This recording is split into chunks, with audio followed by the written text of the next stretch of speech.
விவேகானந்தர்கிட்ட என்ன கேட்டாங்க? உங்கள் மக்கள் கல்லை மண்ணை மரத்தை கடவுளுங்கிறாங்களே, அதில் எனக்கு உடன்பாடு இல்லையே. உடனே சுவாமி சொன்னார், இவ்வளவு தானே விஷயம். இந்த உங்கள் ராஜா அரண்மனையில் படைத்தலைவரை கூப்பிடுங்கன்னார். இந்த ஃபோட்டோவை கலட்டி மிதிப்பான்னார். ஐயோன்னு ஓடிட்டான் அவன். இந்த பக்கம் கூப்பிட்டார் ஒரு சேவகனை, இங்கே வாப்பா அந்த ஃபோட்டோவில் உன் எச்சத்துப்புப்பான்னார். ஐயோ வெட்ட போகிறான்னு ஓடிட்டான். இன்னொருத்தனை மந்திரியை கூப்பிட்டார், இங்கே வாப்பா அந்த ஃபோட்டோவை மிதின்னார். ஏ லூசு, நீ பைத்தியமா? பெரிய முற்றுந்துணர்ந்த முனிவர் காவி கட்டின்று உலகமெல்லாம் போய் பேசுகிறேங்கிறான்.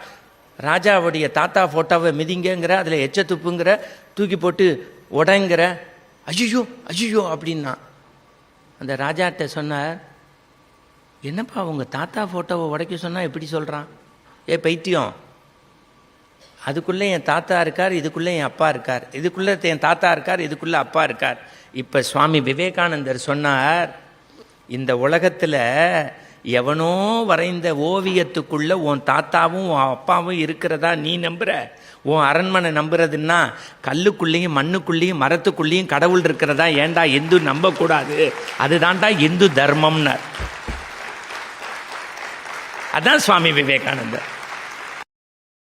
Download ShareChat.